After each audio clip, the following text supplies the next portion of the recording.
Hey, good morning, everybody. It's me, Robert Phoenix. Excuse me, broadcasting to you live from Fredericksburg, Texas, also known as the Fritz. And it is the 5th of February. And we are way deep into Aquarius season. It's a very short astrological month as Aquarius transitions into Pisces fairly early on. I think it's around the 20th, excuse me, 20th, 21st, right around there. And we're now currently in the shadow Mercury retrograde, so we can expect some communication fuck ups. Hello, Iowa. Paul in Iowa. What a shit show that's been, huh? I think some of that is actually intentional. I'm going to talk a little bit about that today. And I'm also going to drop in on Trump's State of the Union, which was kind of epic. And how do I say this? There are times when I had to hold my nose watching Trump's State of the Union. And there are other times where it was like, wow, kind of interesting. There's no doubt that Trump has his finger on the pulse of the Vox Populi with that 11th house that's got Saturn and Venus and Mercury all in the sign of Cancer. Somebody's trying to call me. Ain't happening. So I'll get into some of that today. I'm just going to let people kind of circulate, navigate, propagate any kind of gate that you're into. The gate's open. Come on in. The gate is open. Let's see. Who do we have in chat? We got Ani, 10 Dragon 14. Hey, Donna, nice to see you. There's Ian and Isla and Judy and Michael and Uncle Glenn. You know, I was going back and was watching some shows. Actually, one show from the 2018, and it was my double, my stand-in doing the DJ, right? The X-Files, Triple X-Files, right? It was the Halloween show. And I was looking at the people who were commenting, and there are people that aren't around anymore. They don't see chat anymore. And it kind of makes me sad a little bit. You know, it's like losing friends. And I'm like, wonder what happened? Did I say something wrong? Did they get bored? You know, and it's like, but I've been through this before. I mean, I've been doing this now since 2000. And really, I launched kind of the podcast in February of 2010, and it was really about a month before my father passed away. And my first guest was Ellis Taylor, and it was over on Blog Talk Radio. And I'd been trying to put together the whole idea of doing internet radio prior to that, and was trying to build my own radio station and outsource stuff. And I had the wrong guy. Let's put it that way. Did not understand the concept, and I lost some money on that deal. Anyway, so 2010, and now here we are, 2020. I've been doing this for 10 years. 10 freaking years. And the people that were around in 2010 who were hanging out on Blog Talk Radio, I think very few of them are here now. So there's been these kinds of waves of people that have jumped on board and then jumped off and jump on board and jump off. And, you know, I just keep rowing. And you're on the ship now, so thank you for being a part of the journey, part of the voyage. I really appreciate that. It just made me sad a little bit. It's like, where'd those people go? I don't see them anymore. You know, and it's like, well, then you begin to take it a little, I wouldn't say personally, but I am a Virgo, so it's like, oh shit, maybe I did something wrong. What happened there? What happened? Got to fix that. Nah, I can't please everybody now, can we? And that's just the way it is. You know, you got to do your thing. You got to be authentic. Be authentic. The whole authentic thing has always cracked me up. I've talked about this before. Oh man, just be authentic. If you're authentic, then everything's going to work out okay. Well, what if you're an authentic asshole? What if you're an authentic sociopath? And there are authentic sociopaths out there in the world. That's okay, man. You're being authentic. You know, it's kind of like the Joker, not the Joaquin Phoenix version of the Joker, but like the Heath. I mean, the Joker and Batman has been pretty damn authentic, if you ask me. So then you begin to kind of have this question, like, well, is authenticity really the, you know, the chord that you want to strum? And maybe it is. Maybe by being an authentic sociopath, people get to learn about what it's like to deal with an authentic sociopath or an authentic psychopath, right? So maybe that authenticity thing is actually valid and real, because a lot of other people can begin to see what's going on and go, oh, okay, well, you're being an authentic creep. And I got to kind of steer clear of you. Problem is, we got a lot of authentic creeps that are kind of running the planet. And that's kind of a challenge. That's a challenge.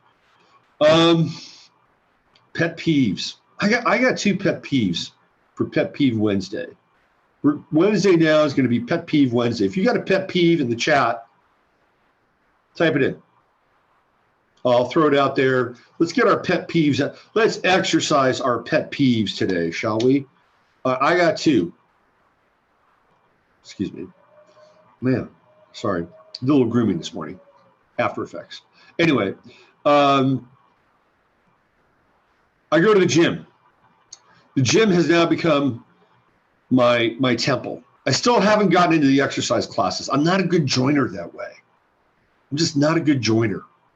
I look at those exercise classes and I say to myself, man, that'd be really good for me. I was watching this rowing class last night and I'm like, shit, I should do that rowing class, because I'm going to get real cardioed up and I'm going to build my core.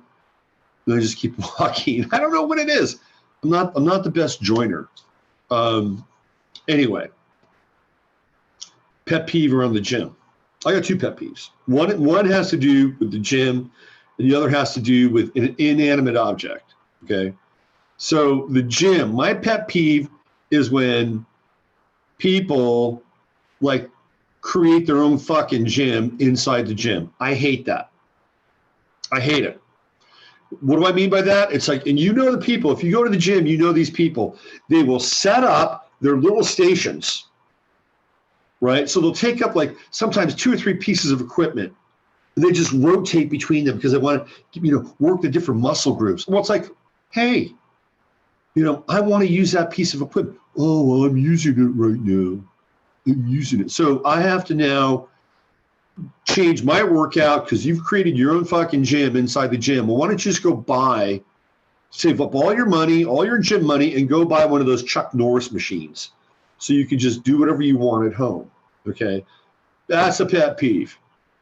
That's a pet peeve with the gym. I don't like it. I'm not one of those people. I do something and then move on. I do something and move on.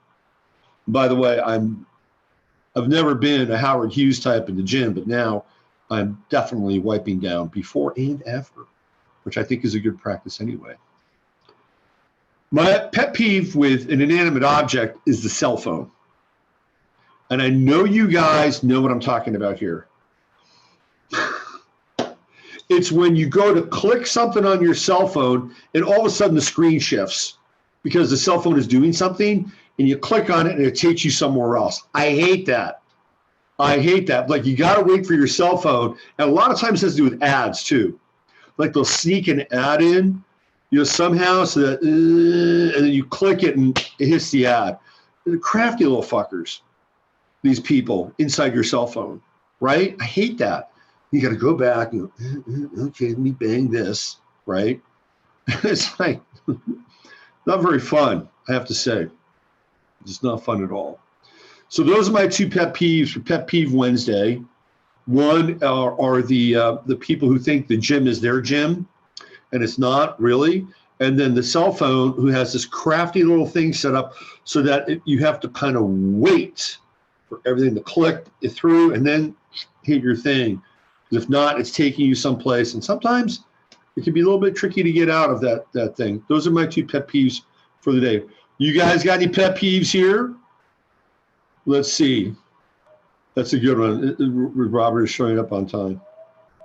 Let's see. This is why I avoid people at the gym. I go in the late evening too, Michael, and I still run into it. Reuses my exercise equipment in my house. So many plastic people at gyms. Drivers who cut me off to go 20 miles an hour. Ani, I couldn't agree more. That is another one. It's like they cut you off and then they're going to just sit on it, right? I mean, come on. Talk about passive aggressive. That's like really, I totally agree with that one. What else we got here? I have issues with joining classes. Yeah, I just do. The class. First of all, let me just say this. In most classes, like they have music, and I'm really sensitive to music, and I hate bad music. I really do. I'll just fixate on how shitty the music is sometimes. Like I could never, I think the rowing class though is not about the music. I might do that rowing class. I always liked the rowing machine. Like when I was many years ago, I had a rowing machine, and I perfected a really great workout on the rowing machine. I could do my upper body. I could do presses on the rowing machine when you sit backwards, right? You could do curls on the rowing machine. Like you can get a full workout on a freaking rowing machine, like the old school ones, not the water jet ones. And then I would do some sit-ups and push-ups, and bang, there you go. Like a really good 30-minute workout at home. Very economical too with the rowing machine. What else? Lateness, promises not kept. That is a tough one. That is a tough one. Lateness, promises not kept. Let's see. Drivers who cut me off. Drivers on cell phones. Yes, absolutely. What else do we have here? I had to take my pet peeve to the vet. Ooh. People who are tailgating me. Humming and leaving the cabinet doors open. 1-0 drive. Humming and leaving the cabinet. So, okay, that's a funny pet peeve. If you don't hum and you leave the cabinet door open, is that better? Or where's the humming come in there? What if the cabinet door is closed and you can hum? That's a very humming and leaving the cabinet door. So that's like a pet peeve with the soundtrack. All right, what else we had here? Docuseries on Ted Bundy. Oh, Ted Bundy's interesting. But the looks of authenticity has also become relative. Yes, I agree with that. I was with you on blog. Oh, Judy, that's good. People who smack when they eat or chew their gum. Well, I'm sorry to hear about your pet peeve, Bonnie, with the vet. So I hope that works out. People who smack, yeah. I would say people chewing with their mouths open is a bit of a pet peeve. But since I don't eat out much anymore, I don't really see a lot of that. People who lack patience. People who lack patience. Yes, I think patience is a commodity. It's worth its weight in gold these days. Let's see, what else we have. People who complain. That's a really interesting and good pet peeve. Because we live in a society of complaint. And it's very easy to be hooked into the cult of complaining. Because we look at the world, and if you have eyes wide open, you're going to see just how uneven and unlevel the playing field is. You get to understand who the players are, and then you get to essentially see that the game is rigged on a lot of levels. So then what happens is that you can get hooked into complaining against the game being rigged. And then people don't like complainers and whiners, do they now? People don't really give a shit. In a lot of ways, you start talking about your troubles, you get about maybe 5 to 10 seconds of people's attention, and they're tuning out. So complaining is really, in some ways, counterproductive. And at the same time, understanding the world that we live in and the dynamics, the social dynamics, the political dynamics, the esoteric dynamics, it's not hard to kind of get caught in a web at times of, kind of naming the perp. When I first started my website back in 2009, 2010, that's when I was really into exposing things, because things do need to be exposed. Now we got a whole litany and army of people exposing things now. It's crazy. Like when I first started off and doing the Super Bowl stuff and a lot of the decoding, there wasn't a lot of that happening. Now everybody, it's like a hobby now. So, it's like a major, and it's good. I think it's really, really good. But now we've got to make a shift. We have to make a pivot.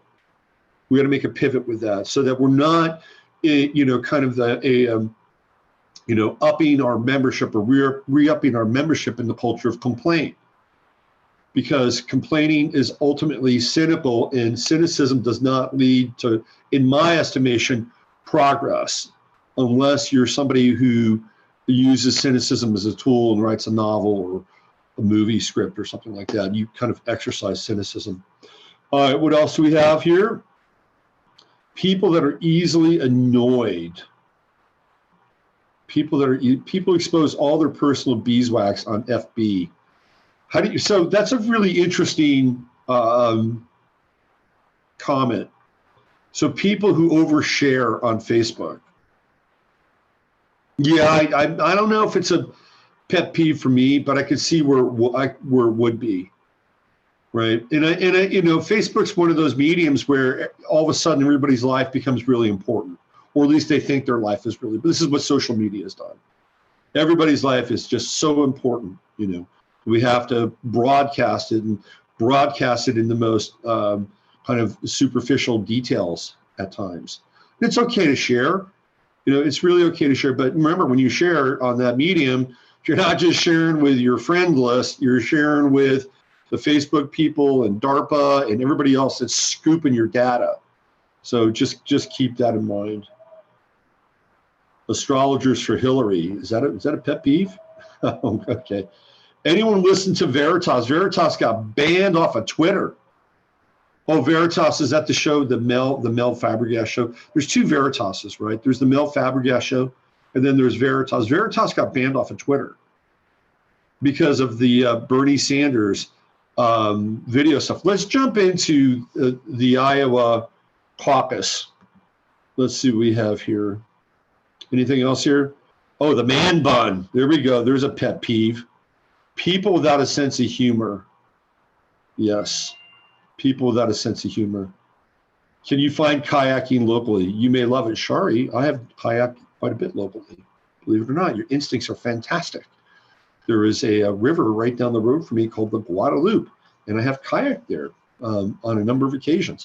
And I've even thought about buying my own kayak. Believe it or not, the only problem is I'd have to store my kayak somewhere.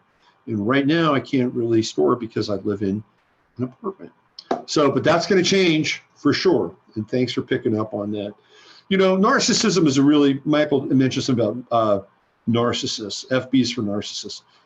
I happen to think that a certain degree of narcissism is healthy. Okay. I do, because there's a certain degree of narcissism that is kind of involved in, what's the word I'm looking for? Self-esteem, right? It's like just a tiny bit. Like it's an ingredient. You don't want to put too much of it in whatever. Like if you put too much of anything into something you're making, it ruins it and kind of overrides it. So I think that there's narcissism and the ego are kind of, twins of a challenging mother in a lot of ways. So we have to have some of that so that we can have some degree of being able to think that we can do something or we're worth something. Too much of it becomes absolutely toxic. And not enough is, well, I don't know. I'm not so sure thing. Speaking of narcissist, here he is. So we get a little Jasper headshot here. No, look at that, and psychedelic. Ooh, psychedelic cat. That's where it's at. Psychedelic cat. Thanks, Jasper. All right, so why don't we get into the whole Iowa thing? We'll just do this on Wednesdays. This will be Pet Peeve Wednesday. We'll get into some of your pet peeves. And guess what? Your pet peeves may come up. You may have a different pet peeve next week, right? Different pet peeve next week. So let's use the Project Veritas stuff with Bernie Sanders, and then try to make heads and tails of this Iowa caucus thing. Okay, so you know the story. Well, if you don't know the story, let me tell you. First of all, with the Iowa caucus, it's ridiculous. With the Iowa, it's always been the first caucus. It's like, oh, that's where we get the pulse of what's happening, right? That's where we get the pulse. And that's, if you go back and you look at the second election for Bush, that's when Howard Dean who was really killing it, man. Howard Dean was so killing it as a contender for Bush with the what was that? That was the 2004 election, right? And Howard Dean did a yeah kind of scream, and it was totally taken out of context, and they just played that over and over again, so that they could just completely devastate and destroy and cuck Howard Dean. And out of nowhere, John Kerry emerges as the winner of the Iowa caucus. So the Iowa caucus has always had some high strange associated with it, really high strange. And John Kerry, of course, is a fellow skull and boner of George W. Bush, and the fix was in from the start.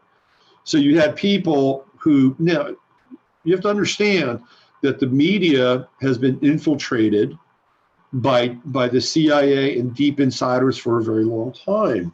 So if you wanted to just ruin somebody like Howard Dean, who's probably easy to ruin on some level, you just play that soundbite, that clip over and over and over and over again until it becomes completely cartoonish and then irrelevant.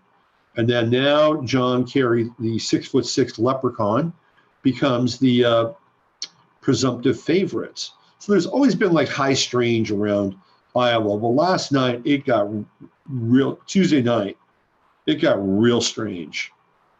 Monday, Tuesday. So going into the caucus, they had a poll.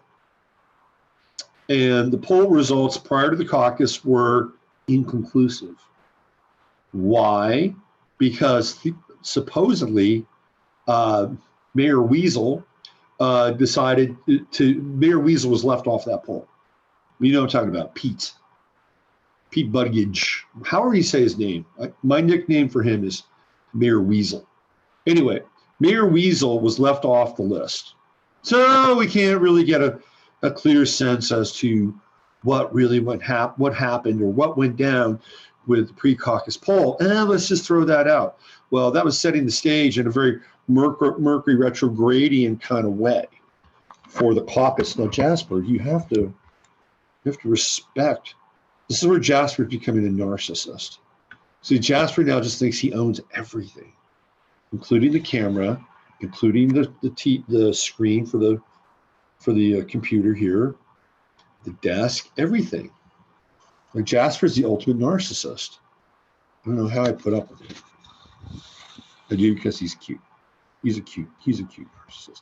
Anyway, so we set the stage for the caucus, and guess what happens? Well, we just keep waiting and waiting and waiting. No, I'm not waiting. I don't give a shit.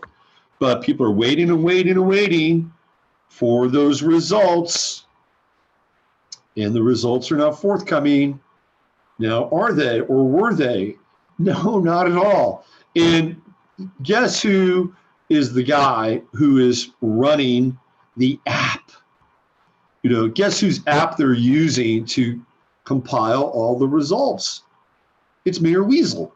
It's Mayor Weasel's app. And it's like, of course, you're letting one of your people who happens to be a millennial. We all know millennials are so hip and with it with social media and technology. Like they were born with an app. Like they came out and they had an app already inside them. So they used his app, and oh God, we've only got 60% of the vote. And you know, it was a controlled demolition. But of course, Mayor Pete's at the top of the controlled demolition with Bernie. They're neck and neck now. And Joe Biden was like, you know, there's the cutoff line, and you gotta look down to find Joe Biden. It's a disaster. It's an absolute disaster. Meanwhile, Trump is just freaking rock starring his State of the Union. I mean, his State of the Unions now are must-see TV. They just are. And whether you're a Trump fan or not, there's an electricity and a vibe.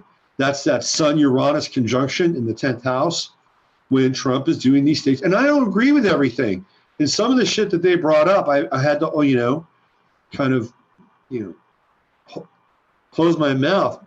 You know, when the theoretical metaphorical vomit was about to come up. Juan Guaido in the house.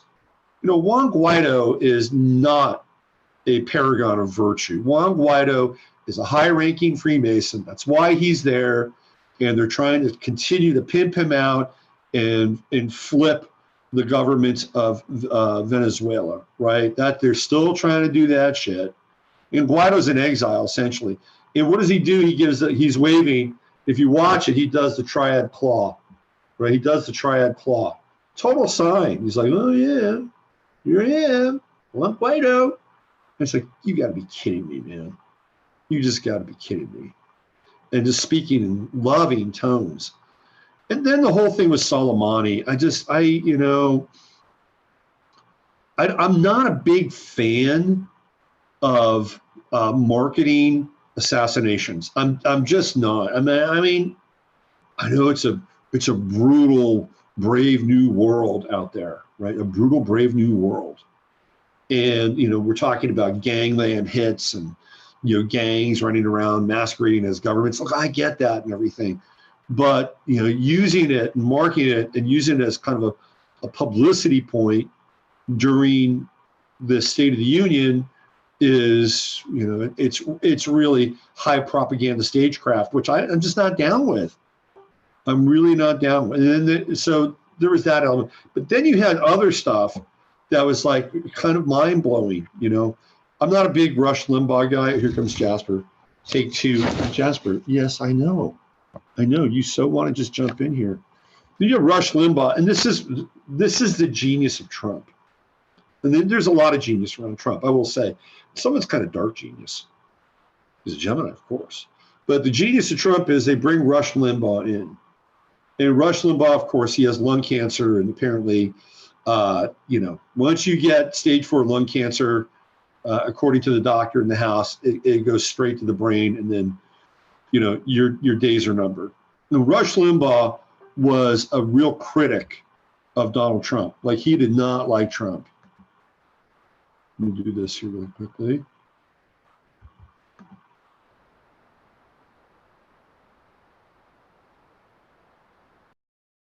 One second.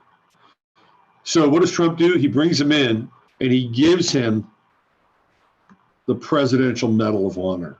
And Limbaugh didn't know that was going to happen. And even some of the press who knew like Juan Guaido was going to be there, they had no idea that was going to happen. None. And watching Limbaugh, that's the reality show effect that comes into play. Like, that became a reality show at that point, which obviously Trump is quite well versed in, and so is his daughter, being a part of The Apprentice and all that stuff. So then you have Rush Limbaugh with his hearing aids, looking like he's about 90 years old, kind of knocking on death's door, getting the Presidential Medal of Honor. I mean, so it was very unexpected, right? That's the Sun-Uranus conjunction in Trump's chart. And then you can see him really mining the so-called Black African-American community. And he was using last night's State of the Union as a launching pad for re-election. And he was touting his record with the African-American community voting. He gave a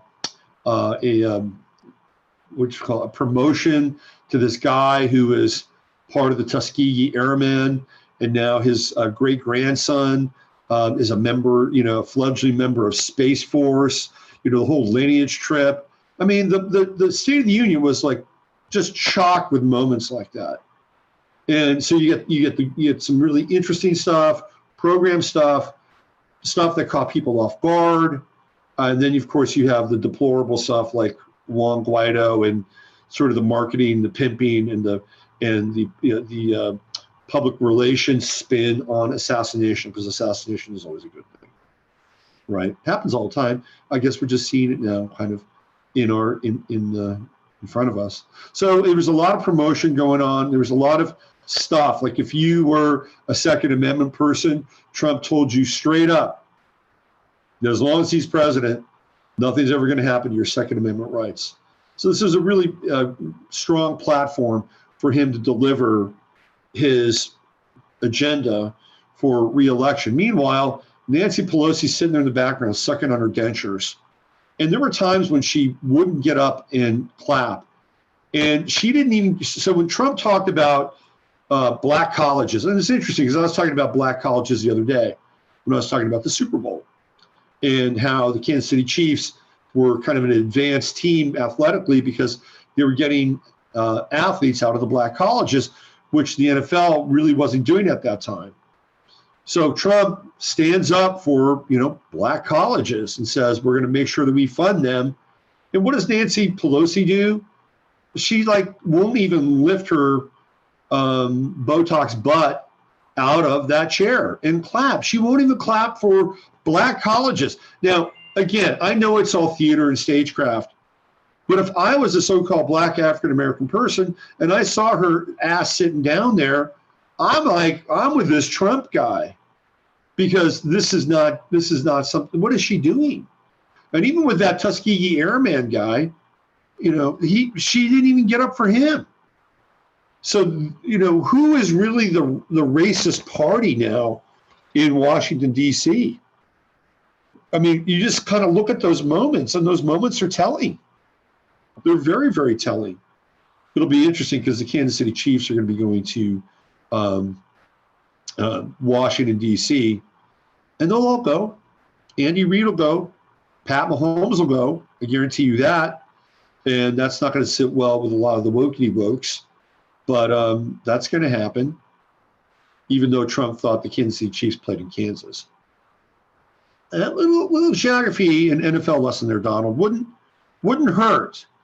Wouldn't hurt. Maybe this is one of the reasons why the NFL didn't want you as an owner, because you couldn't even locate one of their franchises. Just saying. But it was must-see TV, and anytime he has a State of the Union, you got to watch it, because he's gotten really, really good now at delivering these things. His timing is perfect. It's all scripted out. They got the right people in the right place. Again, there was this moment where the guy comes home from Iraq. He's been there for was it Iraq or Afghanistan? He's been there for 4 terms, and his wife was there, and the kids were there, and they thought they were just going to honor him or them, right? The wife and the kids. And all of a sudden, he shows up. Another reality TV moment, kind of this unscripted moment, very emotional, extremely emotional stuff. And, again, take it for how you can, but it's kind of must-see TV. And by the way, there are people who knew who was going to be there. Like, they knew Rush Limbaugh was going to be there, and they knew that he was going to get this Presidential Medal of Honor. They didn't know it was going to happen right then. Like, they didn't know that. They knew Juan Guaido in the house. They knew he was going to be there, but they didn't know about what was going to happen with the sergeant coming in. But in my estimation, it's like, get him home. Get all these people home. Get them all home. That's just, it's time. It's time. He says he's going to get out of Afghanistan. I'll believe that when I see it. Afghanistan has huge amounts of resources, petroleum, gas. They've got the metals, right? The rare earth metals. And more importantly, they have opium. They've got the poppies. And who's going to continue to guard the opium fields and steward the opium trade, right? So I don't think we're ever going to get out of Afghanistan. I don't think that's going to happen. And if we do, it'll be nominal. It'll definitely be nominal. And there'll still be kind of a small retinue of people that go there. And their sole goal is to make sure that nobody takes over those poppy fields. And, just do the math on that. Anyway, it was very interesting because this is happening at the same time as the caucuses are happening. And they're diametrically opposed in terms of their efficacy, right? One is a clown car at the circus, and then the other is just a tightly scripted, well-oiled machine that's gotten very good at tapping into the vox populi with a little bit of an element of surprise and emotion, and of course, deeply pandering to the electorate and the base. Who are you going to pick? Now, the wild card in all this is Michael Bloomberg. And I've been talking about Bloomberg a bit more lately. And I watched him briefly because he was in Michigan last night. Bloomberg is an Aquarian, so he set himself apart from the rest of the group. And Jasper is just so into the screen today. He set himself apart from the rest of the group. So he was campaigning in Michigan. And I got to tell you, Michael Bloomberg will be a formidable opponent for Donald Trump. He even said it. He said, "Oh, I'm from New York. I'm not going to let him bully me. I'm a New Yorker." So he is going to go. And Bloomberg, by the way, will have dirt on Trump because he was the mayor of New York. He knows all about Trump. And look, they're buddies too. I mean, that's the other weird thing. Like there are pictures of Bloomberg and Trump and Clinton, and they're all playing golf down at Mar-a-Lago. They're all part of a club. They're all part of a club. So Bloomberg knows about Trump. And Bloomberg, I believe, will be the Democratic nominee. And that's going to piss off all the Bernie people. Just wait. Just wait till Bloomberg starts to get traction and momentum and basically steals the convention. Just wait. There will be a riot in the Democratic Party. And that's, of course, if we have an election, which is remains to be seen. Okay. That's the update on Iowa, clown show, and on purpose, I think, on this, and I do think Bernie is sincere and legit in his candidacy. I mean, I don't think Bernie Sanders is in it to throw it, although when push comes to shove and somebody gets tough with Bernie, then I could see Bernie fold like a cheap tent, which he did last time. But it's going to be interesting because Bernie Sanders has Mars in the sign of Aries, and that's a very kind of insistent energy, and he's, I think that's what Joe Rogan is picking up on, is that Mars and Aries energy, which is just, bang the same issue, bang the same issue, bang the same issue, bang the same issue. It's just like ramming. That's what Bernie does. Well, maybe that's what he did. I don't know. Anyway, but you know what I'm talking about. He's there. Now Mars is going to be in Aries for quite a while. We're going to have Mars in Aries. It'll go retrograde. We're going to have a Venus retrograde this year, and normally they switch every other year. Well, the Venus will go retrograde, but this year they're both going retrograde. So that's going to be interesting. And with Mars in Bernie's sign and it going retrograde, I could actually see Bernie Sanders pulling out of the race, even before the real sizzle starts to hit. Right? I'm not sure when the Democratic, which we'll call convention is. I'd have to look it up. That'll be an interesting thing. I'll save that for Sunday night. But I think he's got some issues with that Mars retrograde. I think Bloomberg is going to be the guy. I think that's who they're going to run with. And it's going to cause a schism and another riot inside the Democratic Party. And if Michael Bloomberg becomes president of the United States, we're in real trouble because he will usher in the dark Aquarian age. Being that he is an Aquarian, by the way, and that'll be his gig. He will be the mayor of Agenda 21 land. That'll be Michael Bloomberg. Okay, why don't I bring you some good information and some good news? And it has to do with the coronavirus. So this just crossed my screen today. A couple of things crossed my screen today. So I'm going to throw up here. Let's see what we have.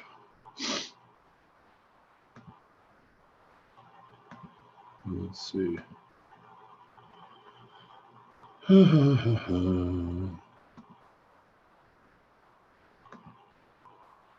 Oh, here, let me get into this and then I'll drop the good news in on you. Of course, Virginia now has to keep shaking the tree. Natural news, Virginia bill would allow the state to vaccinate children without parental consent. Ugh. First it was gun control. No, first it was not gun control. First it was abortions. First it was we're gonna take your kid your newly born kid and then compassionately snuff it out. Well, we make sure that you're all feeling, relaxed and safe, and that you all have a bit of a, comfortable place to make a decision in while we figure out if you want to kill your baby and, how we're going to kill that baby. God. First it was that. Then it was gun control. Now it's vaccines. All right. Virginia's trying to manipulate it so that minors can choose to get vaccinated or even obtain birth control without the knowledge or consent of their parents. Senate Bill 104, introduced by the Virginia Democrats, would basically treat children as adults for the purpose of consenting to birth control, vaccines, and medical health services required in case of pregnancy or family planning, except for the purpose of sexual sterilization. Well, SB 104 would still require children to receive parental consent for abortion. How long will that happen? It would not require that their parents be notified in the event that they choose to receive medical or health services needed to determine the presence or of to treat venereal disease or any infectious or contagious disease that the State Board of Health requires to be reported. Sponsored by Virginia Senator Barbara Favola, a Planned Parenthood endorsed liberal whose website explains that she's a lifelong pro-choice advocate and LGBTQ rights activist. SB 104 would create an anything-goes medical circus throughout the Commonwealth, not the state, by the way, but the Commonwealth, allowing underage children who live there to essentially control their own lives independently of their parents. I can continue to. What happens? What if a Virginia child actually gets the same government vaccine twice? So what? So what? What if they do get the same vaccine? It doesn't really matter. I'm sure that they won't admit to any wrongdoing and simply state that it was in the best interest of the child. So, we might have had our records skewed, but we'd rather err on the side of caution and completely damage your kid versus, being a little more conservative with our application of vaccinations. But here's the good news. That's the bad news. They're continuing to poke the stick, poke the dog with the stick, poke the dog with the stick, poke the dog with the stick, get the dog all riled up. That's the not so good news. See, what happens here, though, is now they're setting the whole thing up so that kids theoretically can make choice around sex partners at an early age, meaning they're kind of rolling the red carpet out for pedophilia. That's what they're doing. Well, gee, if your kid is old enough, if your kid is empowered enough to tell the state that they want a vaccination, and if your kid is empowered enough to essentially receive birth control services, including being treated for venereal disease, well, don't you think your kid is old enough to make decisions about, the type of sex and who they want to have sex with, and that there really should be no discrimination around that? Because when you discriminate, isn't that age discrimination? Aren't you discriminating against older people to have sex with your children? Come on now, that's kind of hateful. Isn't that judgmental? You have an issue with older people having sex? By the way, don't you think your child knows better than you do? I mean, that's where they're opening the floodgates with. Oh, geez, I want to have a sex change. I want to start taking hormones. And the parents will be shit out of luck because now the kid will be able to make their own choices. And maybe they're 10 years old. Maybe they're 10 freaking years old or 11 years old. I mean, think about that. And you're putting these incredibly responsible life choices in their hands. It's kind of like a kid like that, 10 or 11 years old, who's never driven a car. And you give them the keys. Oh, man, go on, take it for a spin. Go ahead. In fact, when you get a chance and you manage to get to the freeway on-ramp, just get on there and punch it. That's what we're talking about. Now, every now and then you read a story about a kid who's 10 years old or 11. I used to read about these all the time, right? There would always be the kid who would take the family car. Back in the 60s and the 70s, you'd read these stories, and you usually had to do the fact that the family was broken. and that one of the parents lived in another part of town or another county or whatever, and a kid would just hijack the car, 10, 11 years old, they drive the car and they go to see their parent. That shit happened a lot. You don't really read about that so much anymore. But but some kids can actually drive a car. Now, I'm not saying that some kids can actually make up their minds and say, hey, I want to have unprotected sex with this 60-year-old transvestite geezer over here, and eventually I want to join his club. I don't think kids have that kind of perspective and the ability to make those kinds of choices. I'm sorry, they just don't. So I don't want to equate it with somebody just being able to drive a car. It's very, very different. But having this idea that you're just going to give the keys to a kid who's never driven a car, and let's say it's a freaking fast car. Oh yeah, go ahead, kid. Yeah, go ahead. I've got a 8-cylinder BMW with a turbocharged overhead cam sitting out there in the driveway. Just go ahead, and you don't even need a key now. You just press that button. Yeah, go take it for a spin. You go get on the freeway. I'm good with that. That's the analogy. You're gonna give that car to a kid who has absolutely no experience and has actually no kind of sense of perspective or understanding of all the complexities that go into that. Good luck. Good luck. They're just opening. They're just poking the dog. We can do it. We got the majority. Poke the dog. Poke the dog. Bullshit. Absolute bullshit. So I do want to end today's show on some good news. And before I do that, I want to check in with you guys in chat. Let's see where you're at. Let's get into Chatlandia. Let's see what we have here. Come on, Chatlandia. Let's see. Oh, Joe says, many of those Disney shows don't have any parents around. That's a really good catch. Really good catch. Miranda says 10-year-olds watch YouTube more than anything. By age 10, most kids are pre-groomed and full of Disney programming. Yes, that's true. That's very true. What else do we have? Jason says Protocols of the Elders of Zion. Very interesting documents. And if people say, well, that's just a forgery. First of all, I don't believe it's a forgery. I don't. And number two, when you look at that and you look at what's going on in the world, you kind of go, that's very interesting. This has happened, and this has happened, and this has happened, and this has happened. So even if it's a forgery, theoretically, the events that we're currently experiencing and going through tend to validate that document.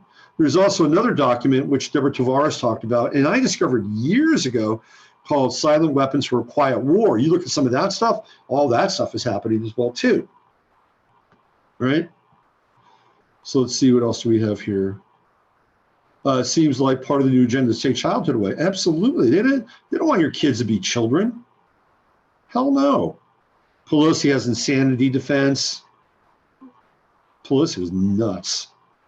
It will blow your mind if people knew what kids are up to online. I learned this the hard way with grandkids this summer. No doubt.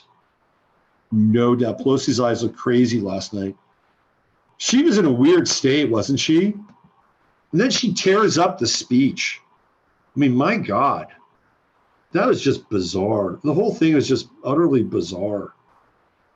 I mean, there were moments where she really should have, she should have stood up. I mean, it's kind of a death knell for her party in a lot of ways. Such a bad look. And then the thing that really struck me was that when Trump was leaving and walking out, people were asking for his autograph, like he's a freaking rock star.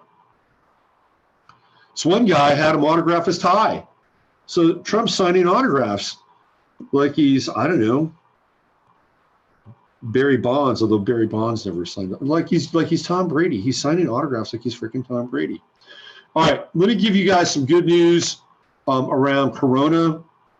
I want to share this with you. This is coming out of Thailand. And bang. Thailand cures coronavirus with anti-HIV cocktail in 48 hours.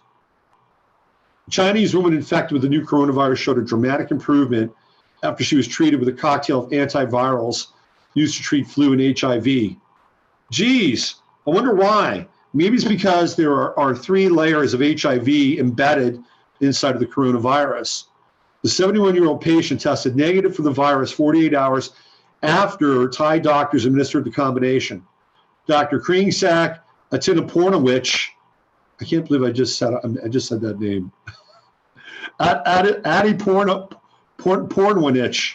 That is quite the name, isn't it? Kringsak Adi Pornowicz.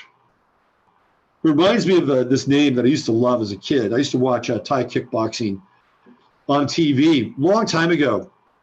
This is in the 1970s when I used to be into Taekwondo and tournament fighting. I had this vision that I was going to go to Thailand and become a kickboxer in Thailand. I'm going to get my ass kicked, by the way. But there was this one kickboxer who was very popular on these broadcasts. And his name was Sanajim Bampai. I'll never forget that name. I just thought that was the coolest fucking name, Sanajin Bampai. It just, the alliteration. I don't know what Sanajin Bampai means. It could mean, most favored rat eater. I don't know, but it just sounded like a great name, Sanajin Bampai. Anyway, Kringsak Atinapornowicz said during the ministry's daily press briefing, the lab result of positive on the coronavirus turned negative in 48 hours. From being exhausted before she could sit up in bed 12 hours later. Hello? The doctors combined the anti-flu drug oseltamivir with lopinavir and ritonavir, antivirals used to treat HIV. Kringsak said adding the ministry was awaiting research results to prove the findings. The news comes as the virus claimed its first live outside China. A 44-year-old, there's a nice little number there, 44, Chinese man who died in the Philippines. Well, the death toll in China has soared about 300. Thailand has so far has detected 19 confirmed cases of the virus, believed to originate in the central Chinese city of Wuhan, which is under lockdown. This is the second highest number of cases outside of China, with Japan recording 20. So far, 8 patients in Thailand have recovered and returned home, while 11 remain in the hospital. In a video released Sunday, the Thai Health Minister, Anutin Charnvirakul, that's a tough one. Anutin Charnvirakul, viral's kind of in there. Charnvirakul visited a patient from Wuhan who recovered from the coronavirus, chatting with her amicably in Mandarin as she thanked him and the medical staff. The authorities are trying to balance the screening of inbound Chinese visitors with the economic needs of the tourist sector, which is heavily reliant on arrivals from the mainland. Messages support saying our hearts to Wuhan in English, Chinese and Thai, were plastered on Bangkok Mall, popular tourists. The bulk of the confirmed cases have been Chinese visitors to Thailand, but on Thursday, the king recorded the first human-to-human transmission when a Thai taxi driver was diagnosed with the disease. The taxi driver had not traveled to China, but may have had contact with tourists. Oh, really? May have? Gee. I'd say the odds are pretty good on that one. Thailand's government is also battling public criticism that has been slow to evacuate scores of citizens from Hubei province at the center of the outbreak. Anutin said the evacuation would happen Tuesday, and the returnees would be quarantined for 14 days. Well, that's good news. It looks like the Thai people may have stumbled upon an interesting antidote for coronavirus. Pay attention, read the story. I'll leave the link inside of the show page where you'll probably be able to, at the very least, be able to archive that. And perhaps if push came to shove, you would know exactly the types of drugs that you need or need to be used in order to theoretically cure and eradicate coronavirus. Very good news out of Thailand. I wanted to share that with you today so we can kind of ratchet down the panic just ever so slightly. All right, let me check in with you guys in chat one more time. A friend told me grapefruit seed extract, also very good for flu lung problems. Very good. Let's see what else we have here. Yeah, they don't wear gloves. Apparently with the gloves, apparently with even the masks are very, how do I say this? Shaky. Like the coronavirus is so small The micronization of the coronavirus is so small that it can penetrate the mask. It can even get through the gloves. The whole thing here is you just don't want to touch your mucous membranes. And that just goes, I mean, that's a really good practice in general. You don't want to touch your mucous membranes unless you wash your hands. You don't want to touch your eyes. You don't want to pick your nose. You don't want to pick your teeth unless you have something that is not your fingers. But of course, even then, your fingers are going to be in your mouth. You don't want to touch your ears. You want to stay away from the mucoid membranes. So, just make sure you Howard Hughes everything. You'll be okay. Keep your immune system up. All right, let's see what else we have. I just think that's great news, and let's see what happens. We have school closings in our school district because 30% of the kids are out with the flu. That happens. It's been going on. Happens all the time. Blackberry juice is having a positive effect on coronavirus. Avoiding it and helping it. So I think all the berries are good. Blackberry, bilberry, elderberry. They're very, very good for you. So there you go. A little good news to end today's show. Hey, thanks everybody for being a part of 15 Minutes of Flame today. Some of you have subscribed. Thank you for that. I truly appreciate it. I've already sent out some of the yearly transit reports that go along with the upper two tiers of the subscription, which is the Mars level, and then there's the Jove level, right? Mercury, Mars, and Jove. Mercury just $5 a month, keeps things going, keeps the lights on, keeps Jasper in food so he can come up here and bug me and do his best to take over the show. And then we have 10 and 20. So if you'd like to subscribe and be a part of this, I've got options. They're on my website, robertphoenix.com, right on the home page. I'll put some of the links here in the show description. I'll have the Crimmies on with me on Friday. They've done a lot of research around Kazakhstan. And looking forward to always taking a deep dive with the Crimmies. And then next Friday, it's the return of Ra Castaldo, and we're going to be talking about, of course, shamanism and hopefully some practical magic. Things that you can do in your life to stay connected, stay tuned, read the signs and the signifiers as they present themselves to you on a daily basis. Tools for living magically. I'm out of here. Thanks for being a part of today's show.